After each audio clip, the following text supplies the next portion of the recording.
भक्तों, ओम नमः शिवाय। श्री शिवाय नमस्तुभ्यम। जय श्री महाकाल। जी हाँ भक्तों, क्या आपके भी घर में कोई ऐसा व्यक्ति है जिसका विवाह नहीं हो पा रहा? आप लोग बहुत ज़्यादा परेशान हैं उसके विवाह को लेके कि आखिरकार उस व्यक्ति का जो विवाह है वो क्यों नहीं हो पा रहा। आप लोगों के भी समझ से बाहर है कि आखिरकार उस व्यक्ति का जो विवाह है वो क्यों नहीं हो पा रहा। आपने बहुत ज़्यादा मेहनत कर लिया, बहुत ज़्यादा पंडितों को दिखा लिया, बहुत ज़्यादा पैसा खर्च कर लिया, ठीक ना, कुंडली भी मिलवा ली, लेकिन विवाह जो है वो होता होता रुक जाता है। हर एक चीज़ सही चल रही होती है, हर एक चीज़ ठीक चल रही होती है, लेकिन अंत में आके जो विवाह है ना वो नहीं हो पाता है।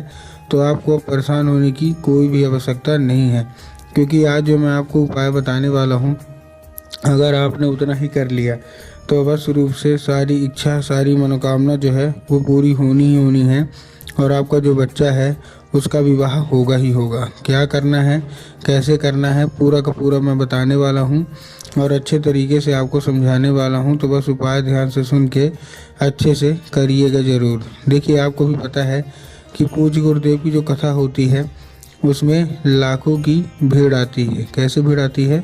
लाखों की भीड़ आती है। और जब गुरुदेव की कथा में लाखों की भीड़ आती है तो वहाँ ज़्यादातर जो भक्त होते हैं वो क्या करते हैं, पत्र के द्वारा अपनी इच्छा और अपनी मनोकामना जो होती है वो गुरुदेव तक पहुँचाते हैं। तो अभी गुरुदेव की कथा चल रही थी, आज से 4 से 5 महीना पहले की बात है।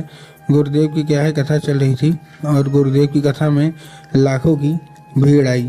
अब जब गुरुदेव की कथा में लाखों की भीड़ आई तो वहाँ ज़्यादातर जो भक्त थे उन्होंने क्या किया, पत्र के द्वारा अपनी इच्छा और अपनी मनोकामना जो थी वो गुरुदेव तक पहुँचाई। अब जब गुरुदेव के पास पत्र पहुँचा और गुरुदेव ने पत्र पढ़ा तो वहाँ गुरुदेव ने देखा कि ज़्यादातर जो भक्त हैं उनकी क्या है, केवल और केवल एक ही इच्छा और एक ही मनोकामना है। क्या? कि गुरुदेव, हमारा जो मतलब बच्चा है ना, किसी का लड़का है, किसी की लड़की, उनका विवाह नहीं हो पा रहा। हम लोग बहुत ज़्यादा परेशान हैं कि विवाह हो जाए, लेकिन फिर भी उनका जो विवाह है वो होने का नाम नहीं ले रहा। कृपया करके कोई उपाय बता दें ताकि उस व्यक्ति का जो विवाह है वो अच्छे तरीके से हो जाए। हम लोग बहुत ज़्यादा परेशान हैं।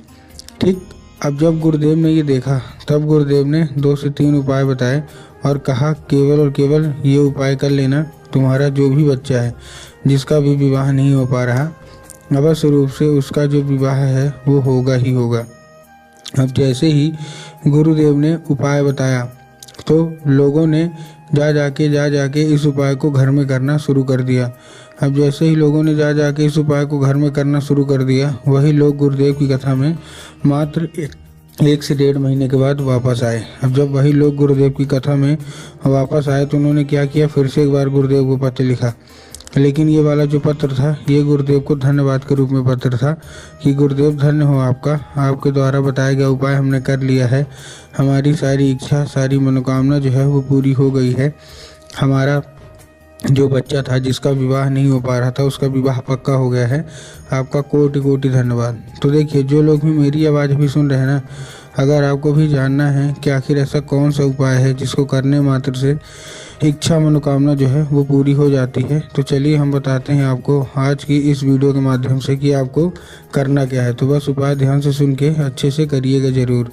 लेकिन उसके पहले चैनल पे अगर पहली बार आए हैं और आवाज़ मेरी पहली बार सुन रहे हैं तो वीडियो कर दें लाइक और चैनल को भी कर लें सब्सक्राइब, ताकि पूजनीय पंडित प्रदीप जी मिश्रा के रोज़ नए नए उपाय सबसे पहले मैं आपको प्राप्त करा सकूं। ठीक, तो देखिए, जो हमारा सबसे पहला उपाय है, इस उपाय में आपको करना क्या है। इस उपाय में सबसे पहले आपको 3 काली मिर्च लेना है और साथ में आपको क्या लेना है, 1 धतूरा लेना है।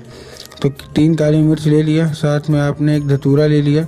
अब धतूरा लेने के बाद आपको करना क्या है, सबसे पहले उसी व्यक्ति को जिसका भी विवाह नहीं हो पा रहा उसके हाथ में दीजिए और उसको भेज दीजिए कहाँ, सीधा सीधा शिव मंदिर। अब जैसे ही वो व्यक्ति शिव मंदिर पहुँचेगा, शिव मंदिर पहुँचने के बाद उसको बोलिएगा कि दक्षिण दिशा में खड़ा हो जाए और उत्तर की ओर अपना चेहरा कर ले। अब देखिए, दक्षिण और उत्तर में ना बहुत सारे लोग कंफ्यूज होते हैं कि दक्षिण क्या है, उत्तर क्या है, हमको थोड़ा साफ साफ बताओ।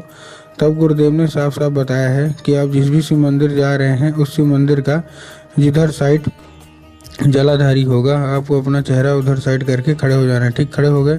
खड़े होने के बाद आपको क्या करना है, एक नाम लेके, कौन सा, महादेव का बहुत ही सुंदर सा नाम है श्रम्भेश्वर महादेव।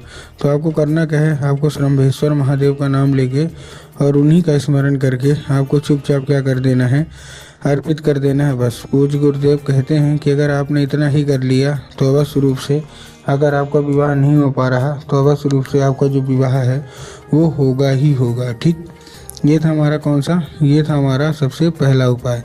अब हम चलते हैं अपने दूसरे उपाय की ओर। ये उपाय उन्हीं को करना है जिनका विवाह नहीं हो पा रहा है। इस उपाय में आपको करना क्या है, लाल चंदन लेना है और लाल चंदन लेने के बाद इसको क्या करके पहुंच जाना है कहाँ, सीधा सीधा शिव मंदिर। अब शिव मंदिर पहुंच गए। अब शिव मंदिर पहुंचने के बाद आपको करना क्या है, जैसे आप शिव मंदिर पहुंचेंगे, शिव मंदिर पहुंचने के बाद सबसे पहले आपको क्या करना है, माता शोक सुंदरी वाली जगह में। ठीक, अब माता शोक सुंदरी की जगह कहाँ होती है, जलाधारी के बिल्कुल बीचों बीच। तो माता शोक सुंदरी वाली जगह में आपको क्या करना है, अपनी दाहिने हाथ की कोई भी एक उंगली से 3 बार बिंदी के रूप में टीका लगाना है। कितनी बार, 3 बार बिंदी के रूप में टीका लगाना है। ठीक, लगा दिए। अब 3 बार बिंदी के रूप में टीका लगाने के बाद आपको क्या करना है, उसको लेके मतलब 5 मिनट तो आप खड़े रहिए। अब खड़े रहने के साथ साथ उसको औषधि के रूप में भी मांगिए कि माता कृपया करके हमको इसको औषधि के रूप में प्रदान करिए। अब क्या होगा, अब ये औषधि के रूप में परिवर्तित हो जाएगा। अब आपको करना क्या है, 5 मिनट तक आपको खड़े रहने के बाद वही उंगली फिर से वहीं लगाना है और वही उंगली लेके चुपचाप आ जाना है कहाँ, घर। घर आ गए। घर आने के बाद आपको क्या करना है, जहाँ आप लोग सोते हैं और जिधर साइड अपना सर करके सोते हैं उधर साइड की जो दीवार होगी तो उसी दीवार में आपको 3 बिंदी फिर से ये लगा देना है। पूज्य गुरुदेव कहते हैं कि उस बिंदी के जरिए स्वयं माता शोक सुंदरी आपके घर में प्रवेश करेंगी और आपका अगर विवाह नहीं हो पा रहा तो अवश्य रूप से विवाह 1 से 1.5 महीने के अंदर होगा ही होगा। तो उम्मीद करता हूँ आज के सारे उपाय आपको बहुत अच्छे तरीके समझ में आ गए होंगे।